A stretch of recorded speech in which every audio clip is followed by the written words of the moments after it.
Hello and welcome all of you. In previous lecture of IPC, we discussed the provision relating to the housebreaking or criminal trespass. We also discussed that the lurking house trespass and the aggravated forms of criminal trespass. In today's lecture, we discussed the offense of forgery, which is provided under section 463 of IPC. Forgery and perjury are the two different things. आता आपण ज्यावेळेस बघितलं होतं section 192 आणि 193, तर ते काय झालं तुमचं perjury means the false statement which is made by the person before the court in the proceeding. ठीक आहे. तर त्यावेळेस काय असतं की ओथ वगैरे ॲडमिनिस्टर केलेली असते and the person who is bound under the obligation to make statements which are true. ठीक आहे. And in that proceeding the court expected that the person who giving the evidences तो काय करतोय तर तो खरं सांगतोय. बरोबर. पण फोर्जरीमध्ये काय आहे तर फोर्जरीमध्ये तर तो एक फॉल्स डॉक्युमेंट किंवा स्टेटमेंट बनवतो. आता आपण तिथं पण बघितलं होतं की तिथं पण तो काय करतो की ते स्टेटमेंट किंवा तो असे एव्हिडन्स बनवतोय की ज्याच्यावरती कोर्टाने काय केलं पाहिजे, द कोर्ट इरॉनियसली त्याच्यावर बिलीफ ठेवला पाहिजे अँड गिव्ह जजमेंट कशावर तर त्या ज्या त्याने प्रेझेंटेशन केलेलं आहे तर त्याच्यावर त्याने काय करायला पाहिजे, कोर्टाने काय करायला पाहिजे तर निकाल द्यायला पाहिजे. पण फोर्जरीचं कसं आहे बघा, whoever makes any false document or false electronic record or part of the document or electronic record with intent to cause damage or injury to the public or any person or to support any claim or title or to cause any person to part with property or to enter into any express or implied contract or with intent to commit fraud or that fraud may be commits forgery. Forgery तुम्ही आता definition बघून तुम्हाला कळलं असेल. आता forgery is a broad concept than the perjury. तर आपण section 193 मध्ये बघताना काय केलं होतं फक्त की what is the intention of the person who making the false document. तर त्याचं इंटेन्शन काय होतं त्याच्यामध्ये, तर त्याचं इंटेन्शन ते लिमिटेड होतं. तर त्याचं इंटेन्शन काय होतं तर giving such evidences in the court. कशासाठी, फक्त त्या कोर्टाचा जो निकाल आहे तो आपल्या बाजूने लावून घेण्यासाठी. बरोबर. पण फोर्जरीचं जे पर्पज आहे it is very broad. Perjury can be committed for the purpose of intent to cause damage or injury to public or any person or support any claim or title or cause any person to part with property or to enter into any express or implied contract with intent to commit fraud. तर फोर्जरीचं जे intention आहे it is very vast than the perjury. त्याच्यामध्ये तुम्ही तो difference लक्षात ठेवा. बरोबर. त्यानंतर section 465 provide the punishment for forgery.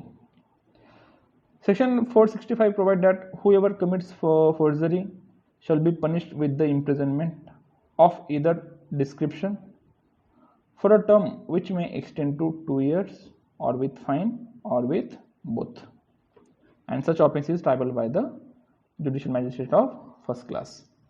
तर पनिशमेंट किती पर्यंत आहे तर हिम be punish with the 2 years imprisonment.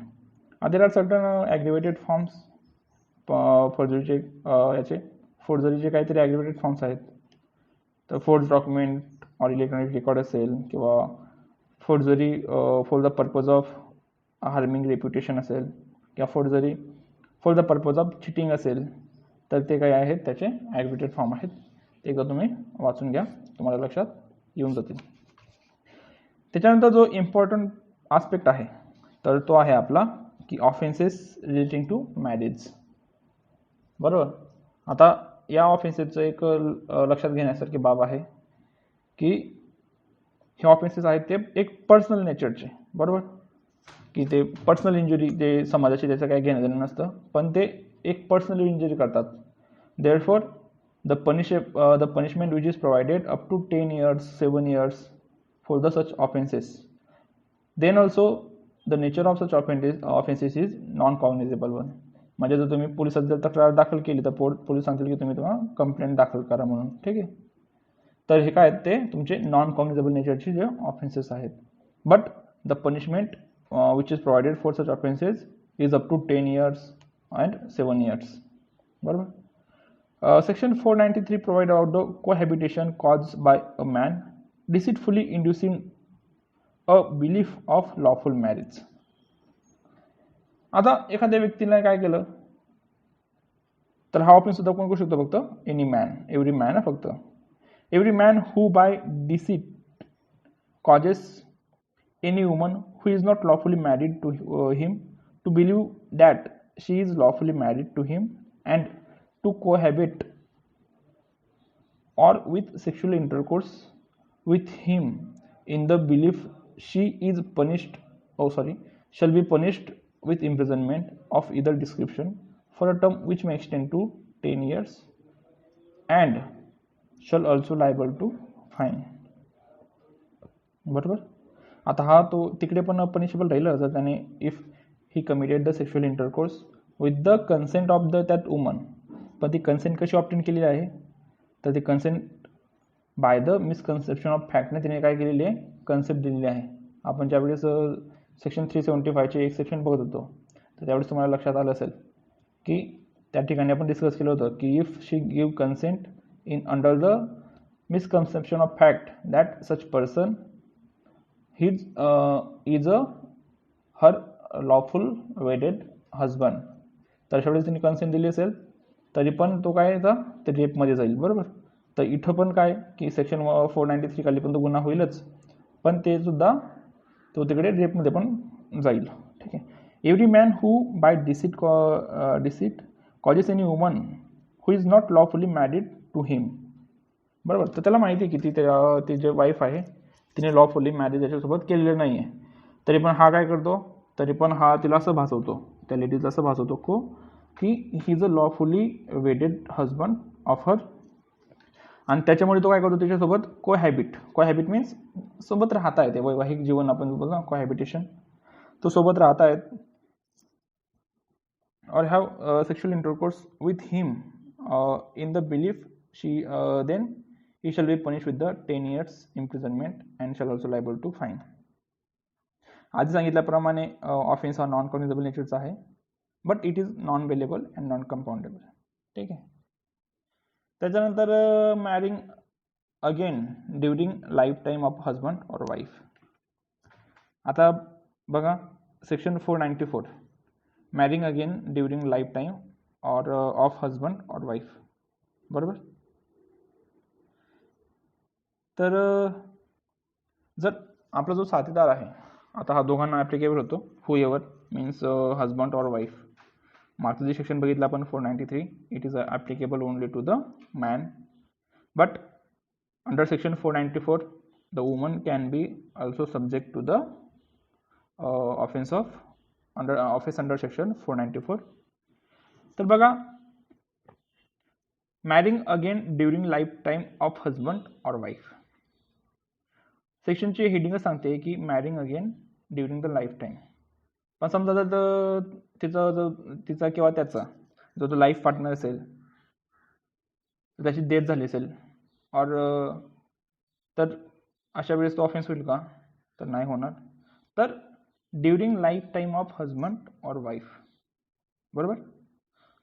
Section 494 काय सांगतं, हू एवर हॅव्हिंग अ हजबंड और wife living marriages in any case in which such marriage is void by reason of its taking place during the lifetime of such husband or wife shall be punished with the imprisonment of either description for a term which may extend to 7 years and also liable to the fine. बघा whoever having a husband or wife living marriage in any case in which such marriage is void by reason of its taking place during the life time of husband और wife.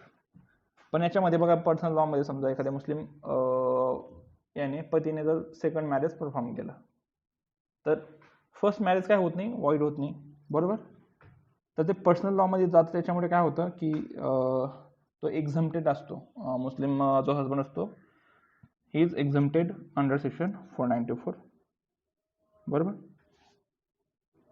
पण समजा आता जे first marriage आहे, the first marriage is not a valid marriage under the law, then whether the such subsequent marriage can be offence, no. तर मॅरेजसाठी काहीतरी अशा इसेन्शियल कंडिशन असतात. तर त्या इसेन्शियल कंडिशन काय जर फुलफिल झाल्या नसतील, then such marriage become a void and the parties under the such marriage are not liable for the offence of section 494 for the purpose of second marriage. Under Hindu law, आता हिंदू लॉमध्ये मॅरेजसाठी सगळ्यात महत्त्वाचं काय तर सप्तपदी जे कन्सेप्ट असते, तर ती मॅरेजसाठी काय असते एक इसेन्शियल पार्ट असतो. पण तो इसेन्शियल पार्टच जर हे केला नसेल, then such marriage become a void, बरोबर. And if such person remarry against the another woman, then he is not subject to the section 494, बरोबर. तर तेवढं लक्षात ठेवा, ठीक आहे. पण समजा आता एक उदाहरण सांगतो मी तुम्हाला. ए आणि बीचं एक लग्न झालं होतं, बरोबर. तर मग ए हा हजबंड आणि बी वाईफ. मग बी 1-2 दिवस थांबते त्याच्या घरी आणि त्याला काय ते पती काय आवडत नाही, म्हणजे काय असेल त्यांचं कंडिशन वगैरे काय, तर ते आवडत नाही त्याला, ठीक आहे. तर मग ती काय करते, ती बॅगा वगैरे भरते आणि लग्नानंतर 2-3 दिवसानंतर निघून जाते. आता ए तर आपला एकटा राहतो. मग 1 वर्ष जातो, 2 वर्ष जातो, 3 वर्ष जातो, बरोबर.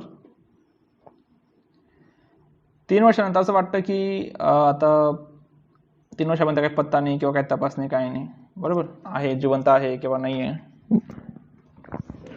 असं मोजून जातात, बरोबर. 5 किंवा 6 वर्ष जातात, तरी पण त्या बाईचा काही पत्ता नाही आणि कोणाला माहिती पण नाही जिवंत आहे किंवा नाही आहे. नंतर मग तो विचार करतो की आता 7 वर्ष होत आली आहेत, तर काय करतो तुम्ही सेकंड मॅरेज परफॉर्म करतो, कारण ती बाई आता काय जिवंत आहे किंवा नाही आहे. तर तो विचार करतो, ठीक आहे. मग तो आता लग्नाला त्यांच्या 7 वर्ष होणार असतात, म्हणजे त्या बाईला जायला 7 वर्ष होणार असतात. 1-2 दिवस बाकी असेल.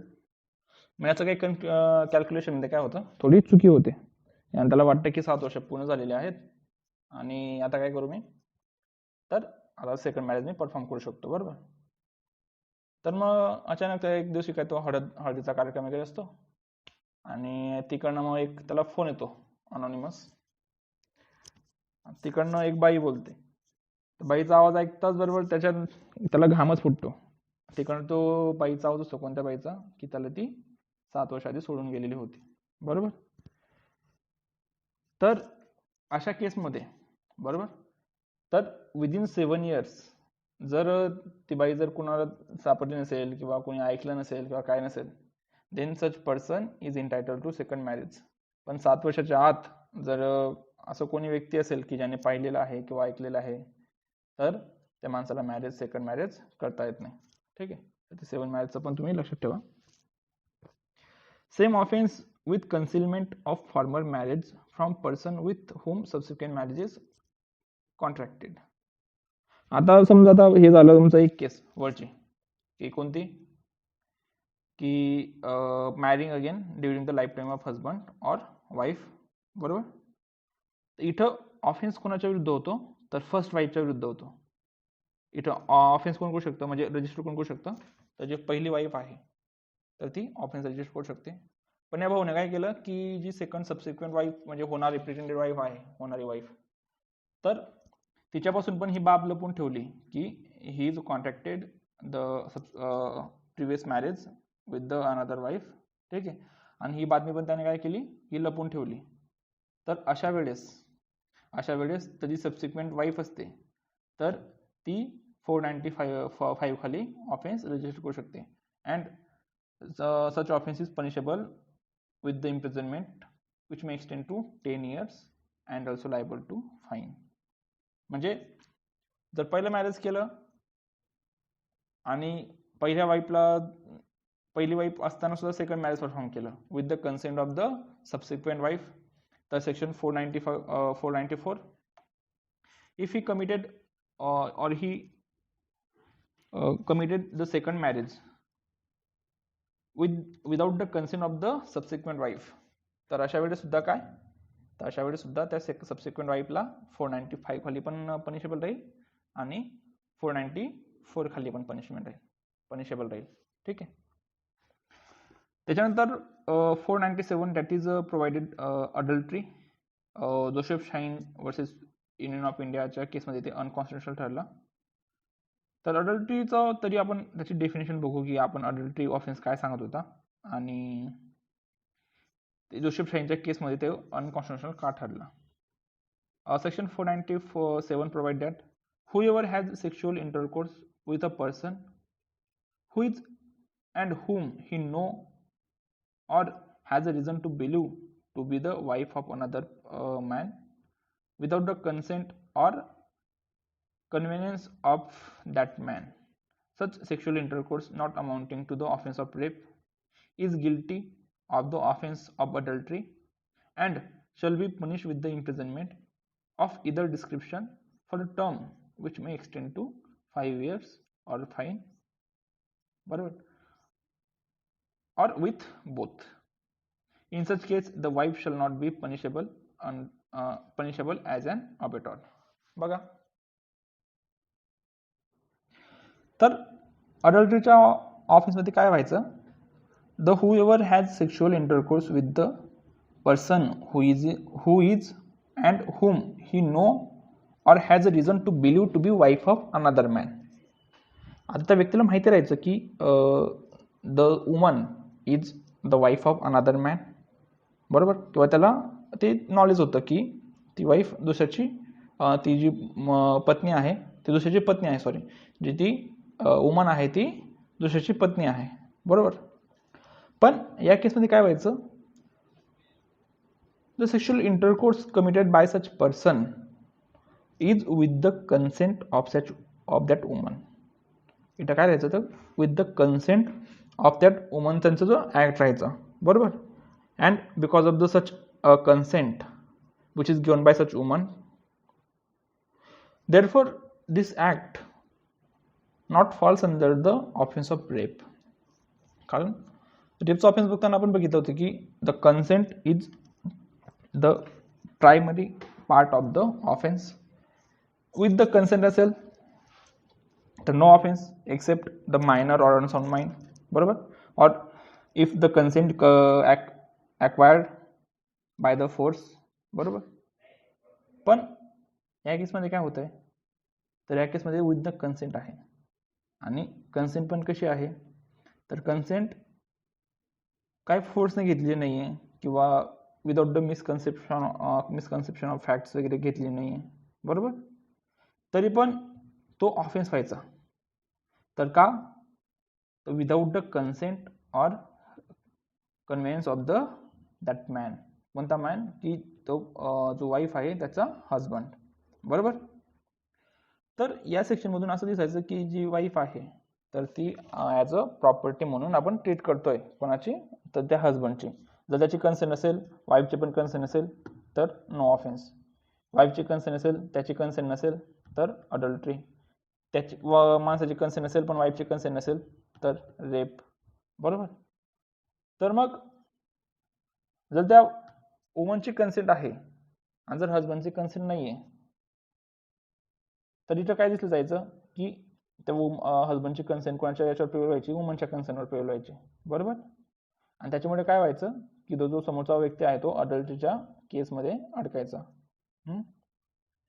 तर त्याच्यामुळे काय झालं की जी वुमन होती तर ती वुमन ॲज अ प्रॉपर्टी म्हणून ट्रीट केली जायची, म्हणजे ट्रीट म्हणून समजली जायची, प्रॉपर्टी म्हणून.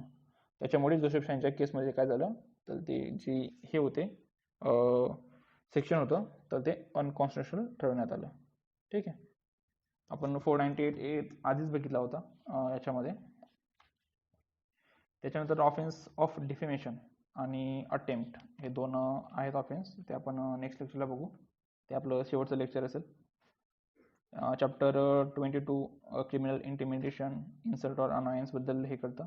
आणि ऑफेन्स ऑफ डिफेमेशनचा ऑफेन्स 499. तर हे आपण नेक्स्ट लेक्चरला बघू. ठीक आहे. काही डाऊट असतील तर तुम्ही विचारू शकता. पर्सनली मेसेज करा काही समजलं नसेल तर. ठीक.